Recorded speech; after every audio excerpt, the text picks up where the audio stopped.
La Iglesia de Restauración lo invita a compartir un tiempo con la Palabra de Dios, de la mano del pastor Walter Escalante.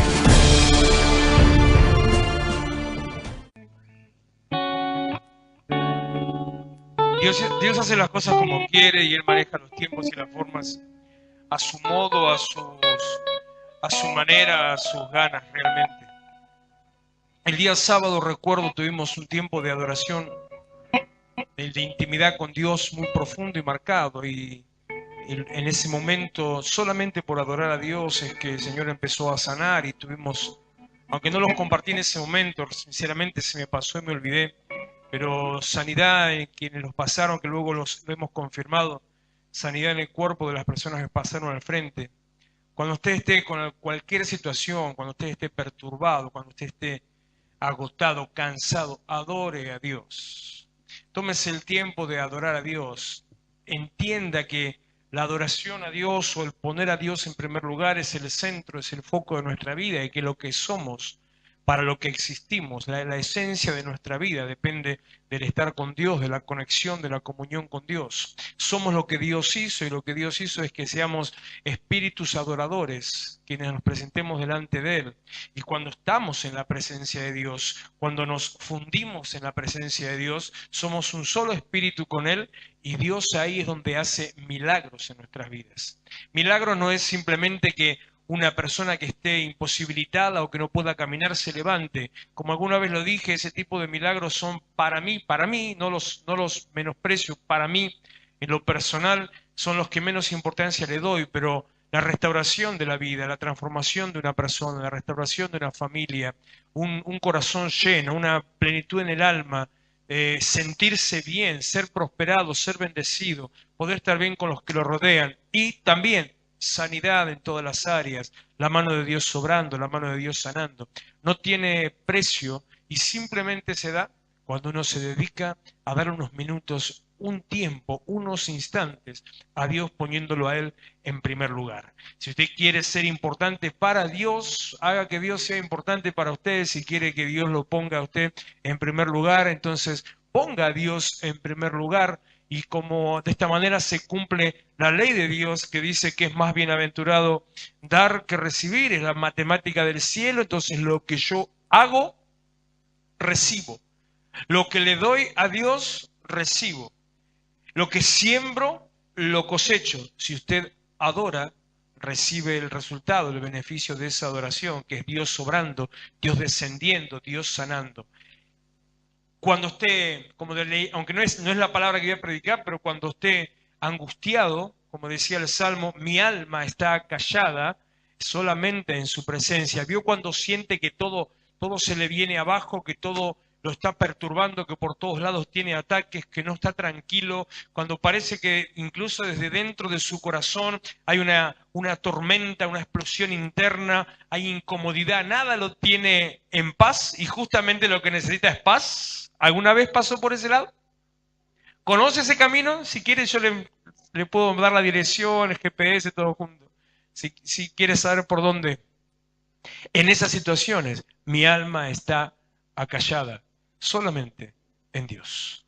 Él nos hizo, entonces teniéndonos Él en su mano, Él sabe lo que necesitamos y acomoda todas las cosas que no están bien en nosotros. Pero vamos a la palabra unos minutos que tengo para compartir hoy, palabra del Señor, que el Señor me dio para usted en esta noche. Hechos capítulo 3,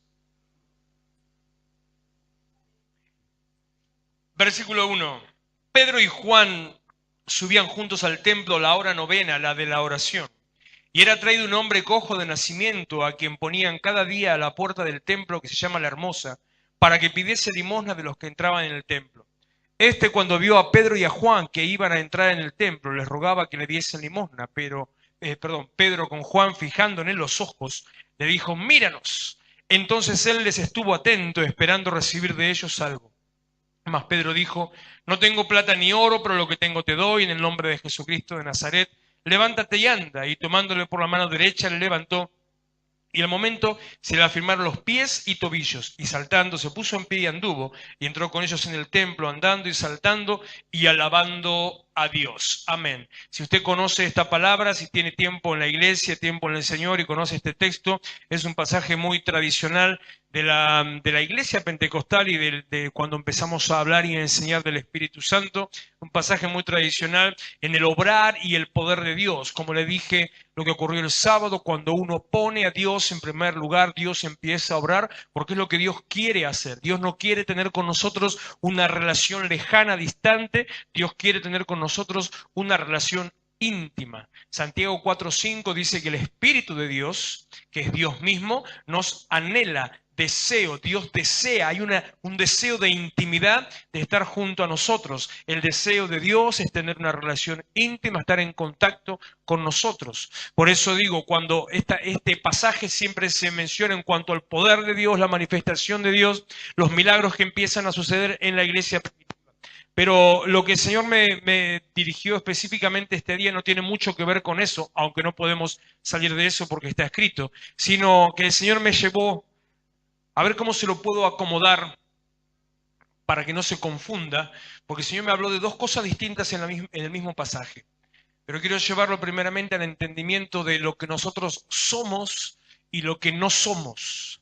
Y una vez que entendemos lo que somos, ¿para qué estamos? Y esas cosas, esas tres cosas, esos tres conceptos son cruciales para que usted vea en su vida progreso, prosperidad, restauración, sanidad, para que se sienta bien, que alcance el lugar que Dios quiere darle y al mismo tiempo que pueda servir de bendición para otros. Como le dije, después le cuento qué significa o cómo se ejecuta en realidad, cómo se lleva a la práctica Nehemías 8:10, que dice: el gozo del Señor es nuestra fuerza. ¿Cuántos conocían ese pasaje? Creo que está en la lista de los tradicionales, ¿no? Hasta había por ahí, hace como 100 años, un corito. Ese mismo, el gozo del Señor mi fortaleza es, del año de cuando Colón vino con las carabelas y puso una iglesia ahí al lado en Cuba. Y ahí estaba ese corito. Muy tradicional, entre los coros tradicionales, pero usted se puso a pensar alguna vez cómo es: el gozo del Señor es mi fortaleza. ¿Cómo es? Es como cuando uno se pregunta, yo me pregunto muchas cosas, yo soy muy preguntón. Tengo una lista de cosas a las cuales le voy a preguntar al Señor el día que estemos en el cielo. Tengo una lista de cosas que le voy a preguntar a Dios, algunas de las que todavía no entiendo o no han sido reveladas. Yo soy muy preguntón. Entonces me hago estas preguntas, como cuando dice en Juan capítulo 1, a los que creyeron en el nombre, o sea, dice en su nombre, hablando de Jesús, a los que creyeron en su nombre. Nunca se preguntó, no, porque usted lee por encima, mal hecho. Cuando dice a los que creyeron en su nombre, ¿cómo se puede creer en un nombre? ¿Vio? ¿Y cómo es que el gozo del Señor es mi fuerza? ¿Cómo hago para que Dios se tiene que reír, le cuento un chiste a Dios, entonces cuando Dios se ríe eso me da fuerza? ¿Cómo funciona eso extraño? Pues después al final se lo cuento. Al final. Pero me quedo con esta historia de Juan y Pedro y Juan entrando al templo, entrando a la iglesia. A la hora novena, que son las 3 de la tarde, la hora de la oración. Estamos viendo a dos apóstoles de Jesucristo, ya luego del momento de que el Señor parte, teniendo una actividad rutinaria para ellos como buenos judíos que eran. Iban todos los días a las 3 de la tarde, iban al templo y se presentaban a orar. Hacían algo conforme a su costumbre, como tenían los judíos sus costumbres y como nosotros mismos tenemos nuestras propias costumbres. Hoy se nos dio vuelta la costumbre porque sin quererlo cantamos todo al revés. Pero si no, uno tiene su costumbre, uno sabe cómo hace, uno sabe lo que dice, uno tiene sus caballitos de batalla, sabe en qué momento, en qué hora, sabe cómo va a ser. Los que se levantan y van al baño a la misma hora, ¿no? Los que comen lo mismo cada tantos días, los que tienen su rutina antes de ir a acostarse. ¿Hay algunos de esos acá? Más o menos. Los que dan la vuelta al perro, los que salen a la calle un rato y con la excusa y después se van a acostar, ¿no? Somos rutinarios para eso. Hay algunas rutinas que son buenas para con Dios. Estos tenían esa costumbre, iban todos los días a la tarde, iban a la iglesia a presentarse con Dios. Pero ese día No dice que no lo hayan hecho otro día, no dice que haya pasado después. Dice que había un hombre que era llevado todos los días a la puerta del templo. Este hombre, del cual usted sabe cómo se llama, ¿usted sabe cómo se llama? No tenemos ni idea cuál es su nombre, pero este hombre, un hombre marcado por una enfermedad, todos los días era puesto a la hora de la oración, era presentado en la puerta del templo para pedir. Como tradicionalmente, yo no sé si usted vio, pero yo siempre he visto las iglesias católicas en los lugares públicos, en los lugares de mucho tránsito de gente, siempre hay alguna persona mendigando en la puerta de la iglesia, apelando al corazón de aquel que va a hablar con Dios y que hay un lugar de tránsito, entonces están esperando recibir algo. Así estaba este hombre ese día, esa tarde, en la puerta del templo, lo sentaron para pedir limosna. Pedro y Juan iban con algo conforme a su costumbre, y este hombre que no conocemos hacía algo que era también tal cual su costumbre.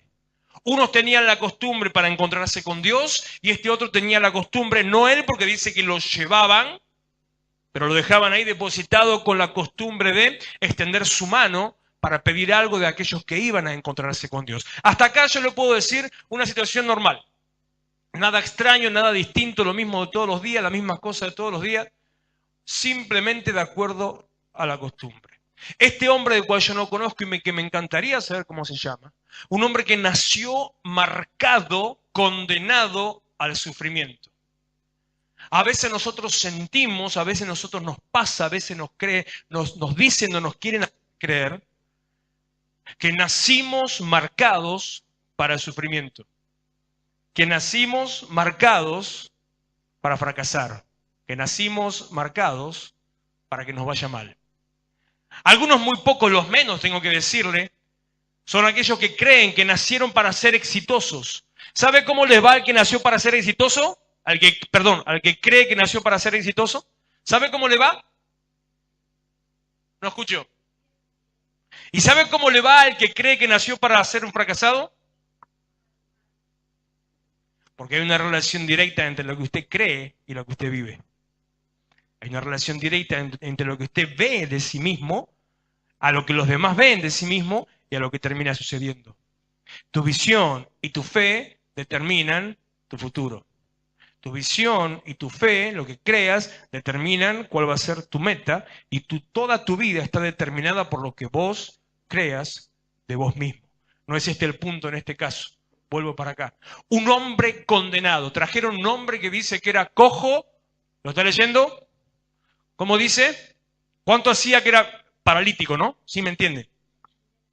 De nacimiento, como el ciego de nacimiento a quien Jesús sanó, como el ciego, como Bartimeo también ciego que estaba sentado junto al camino, un hombre cojo de nacimiento. O sea, ¿qué se esperaba de él? ¿Que caminara alguna vez?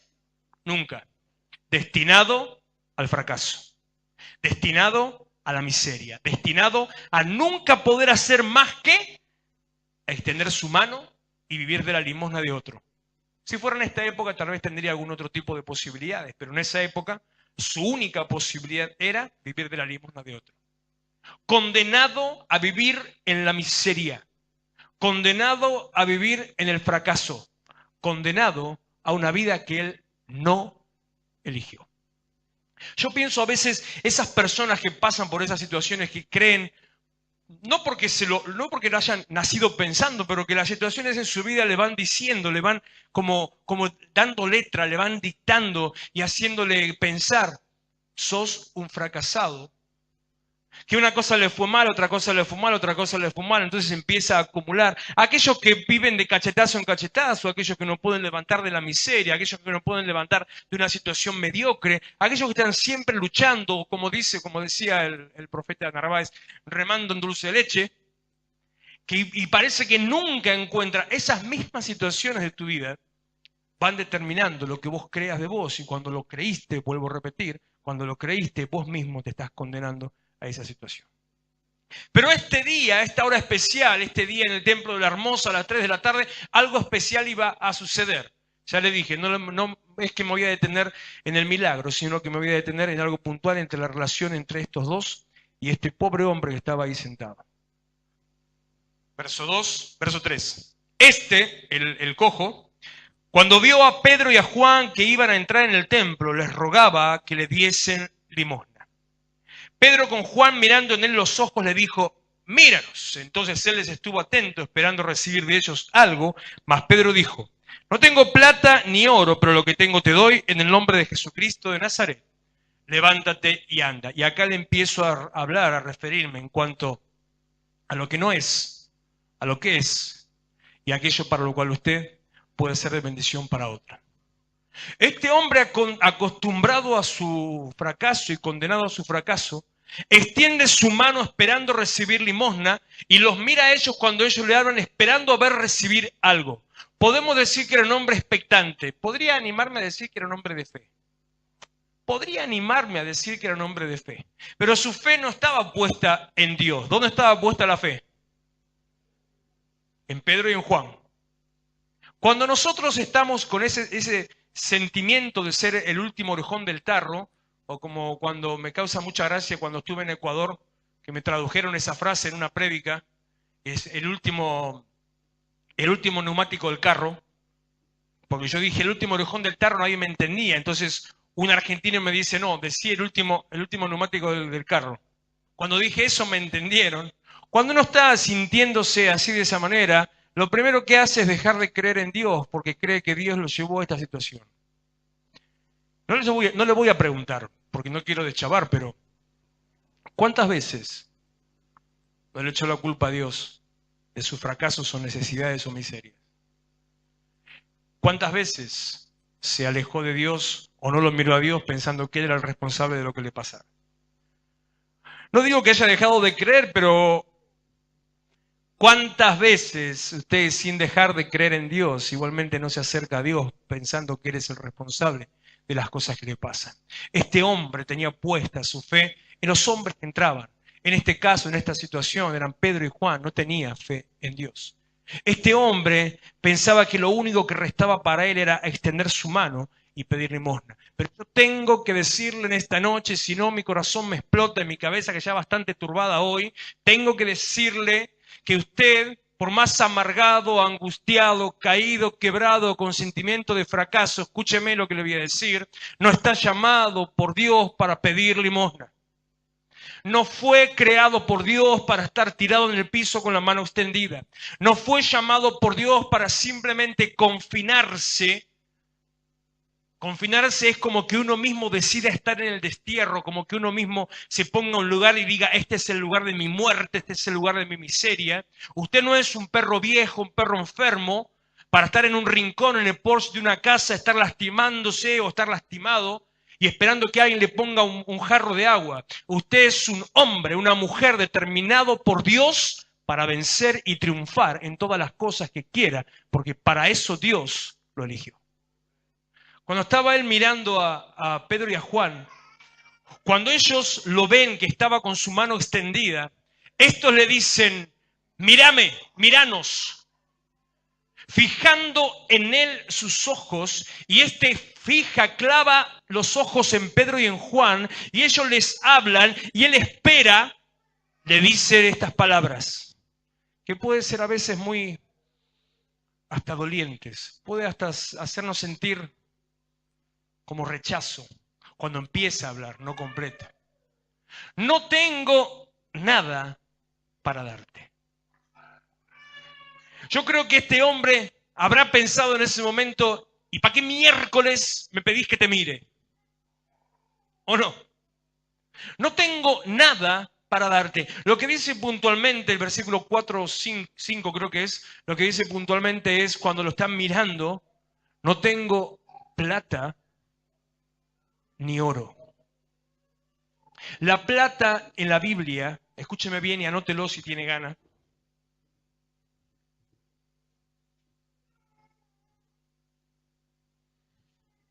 la plata en la Biblia, símbolo de redención. Le explico qué significa redención.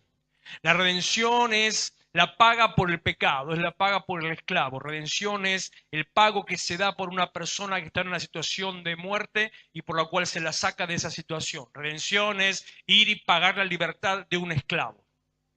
Le dice Pedro y Juan, no sé cuál de los dos habrá dicho, o si los dos lo dijeron a dúo, o si uno de ellos habló, no tengo plata, no puedo sacarte de tu condición, le está diciendo.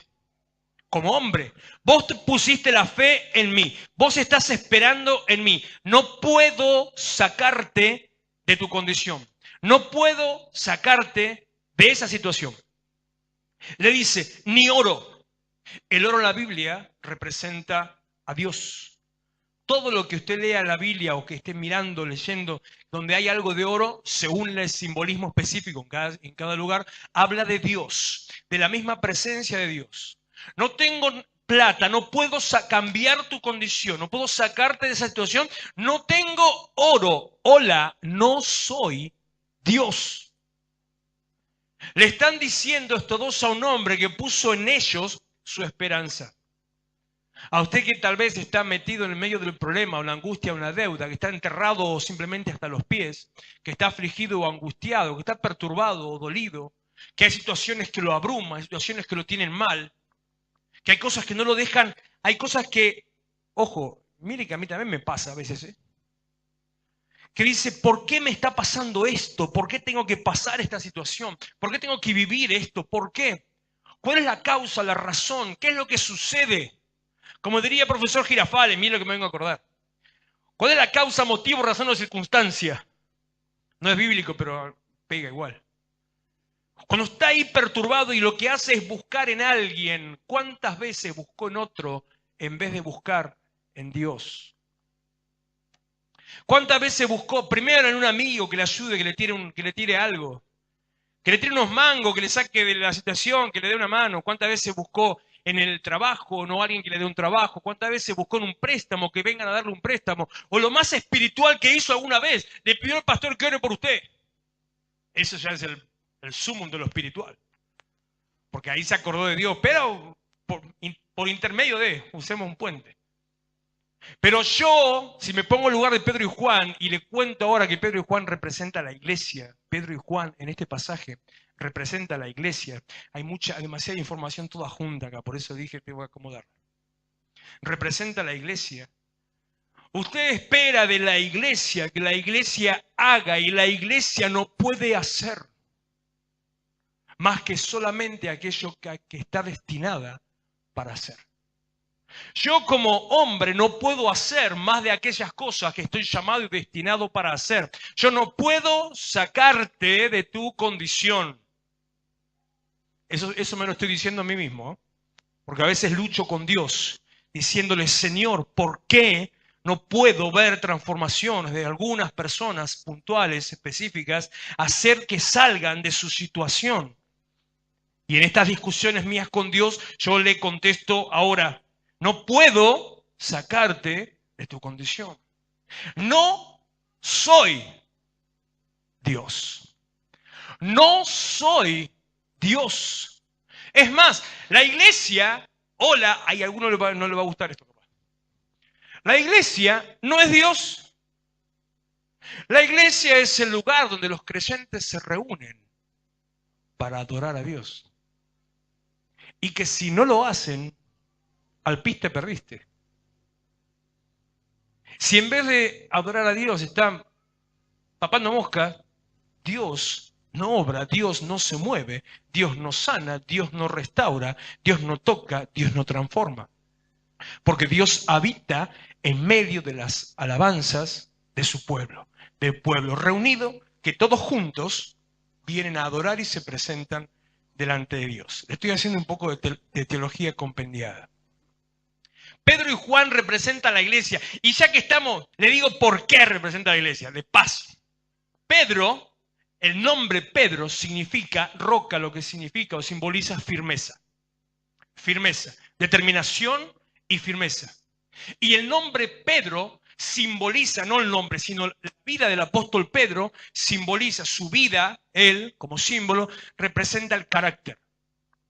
Su nombre representa firmeza. Su nombre es piedra, firmeza y simboliza carácter. Un hombre de carácter. Juan, el otro apóstol, el nombre Juan significa don, regalo, lo que Dios da. Y simboliza en la vida del apóstol Juan, la vida del apóstol Juan, la imagen del apóstol Juan representa el amor de Dios. Entonces, usted está teniendo la firmeza, la determinación, el carácter, el amor y el don, ya me olvidaba. Todo eso es la iglesia. Todo eso es la iglesia para con Dios, todo eso es la iglesia para el pueblo, todo eso es la iglesia. Determinación y don, carácter y don, carácter y amor. Amor de Dios a través del carácter, a través de la perseverancia, la persistencia, la firmeza. Eso es la iglesia. Usted a veces espera en la iglesia, en la misma postura que aquel que está acostumbrado porque nació viviendo de un plan de asistencia o nació, me acuerdo en la época, hablo yo siendo chico, vivía cerca de mi casa, había un par de villas grandes donde la gente estaba siempre acostumbrada. En mi casa se inundaba siempre. La más grande, si no me equivoco, fue año 84, 85. En ese año el agua llegó hasta acá. Literal, de verdad. Fue la única vez donde nos tuvimos que ir con mi mamá, tuvimos que evacuar la casa. Y quedó de por vida. Las manchas en las paredes quedaron de por vida adentro de esa casa. Y la gente que estaba no en el barrio, sino fuera del barrio, era aquellos como que siempre salen en la televisión todavía, esa clase de gente, ¿no? Diciendo, me tienen que dar porque soy pobre. Ese pensamiento de me tienen que dar porque soy tal, espero que conozca y que no sea. Porque ese sentimiento, ese pensamiento no nos hace salir de nuestra posición. Ese sentimiento, ese pensamiento nos hace arraigarnos, meternos más en la misma condición en la que vivimos. Aquel que vive de un plan de asistencia, lo único que quiere es un plan de asistencia. Ahora, si lo tiene porque lo necesita, mientras tanto sale de su situación, es otra historia. No estoy hablando de esa gente. Estoy viviendo el que vive de un plan de asistencia, lo único que quiere es un plan de asistencia. ¿Qué es lo que quería este hombre anónimo? Sentado a la puerta del templo, su mano extendida, miraba a la iglesia y le decía, dame. Quería un plan de asistencia. Podríamos decirle, social espiritual, porque era la iglesia al que le estaba mangueando. Y se conformaba con eso.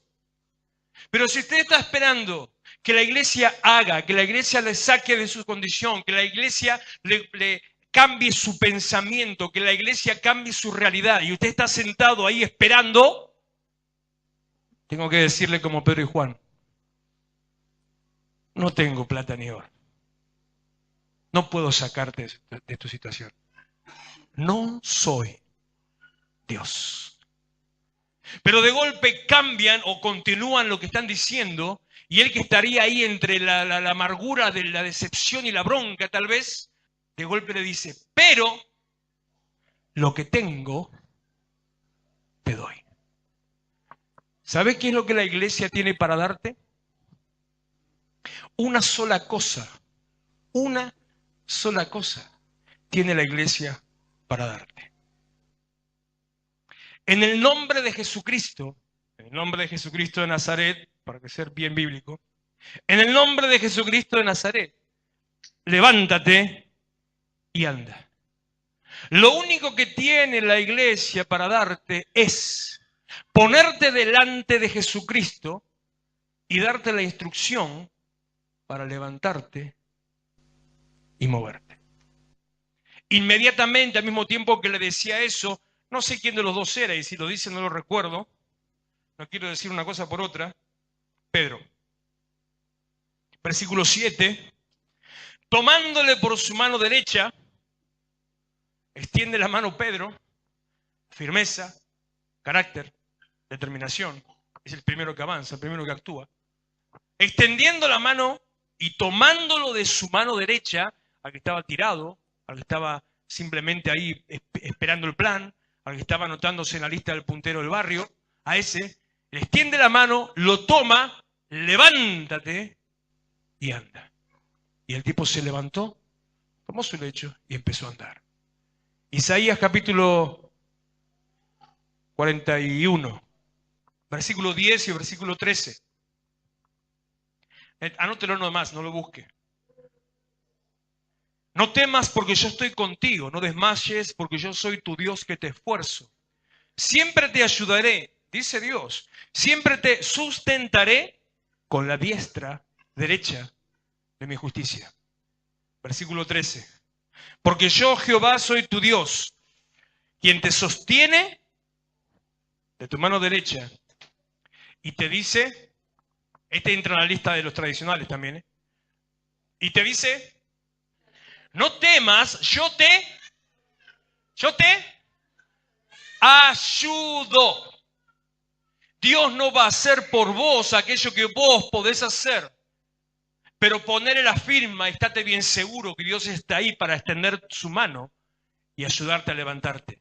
Pero Dios no va a llevarte a la rastra, Dios no va a ponerte en el camino, Dios no va a ir todo el tiempo empujándote, Dios no te va a llevar en la cuna, ni en el cochecito, ni en el carrito. Dios te ayuda. Lo que la iglesia puede hacer por vos es extender la mano para que te levantes, que te encuentres con Jesucristo y empieces a caminar. Por eso te dije, ¿qué es lo que no sos? No sos llamado para vivir pidiendo limosna. No sos llamado, no fuiste creado, no naciste para vivir mendigando. Y si hasta hoy estabas mendigando plata, amor, contención, si hasta ahora estabas mendigando, es el tiempo que digas ya basta, porque Dios es el que está con vos, Dios es el que te ayuda. No fuiste llamado para eso, sino que por el contrario, como iglesia, fuiste llamado primero para levantarte y fuiste llamado segundo para levantar a otro. Acá es donde te engancho con el mío ahora. Fuiste llamado para levantarte, para sea cual sea la situación en la que te encuentres. Cuando estás delante de la iglesia, cuando ves a la iglesia en actividad, cuando ves a la iglesia avanzando, cuando la iglesia se prepara a la oración, cuando la iglesia se prepara para encontrarse con Dios, cuando la iglesia se prepara para adorar a Dios, con tus ojos puestos fijos en lo que la iglesia va a hacer, todo eso representa lo que tenemos que hacer cuando estamos en el culto. A veces este hombre se desgañita, se queda sin voz ahí. Meta grito, pega. Y algunos están pensando que van a comer. Olvídese un cachito de lo que va a comer, déjelo de lado.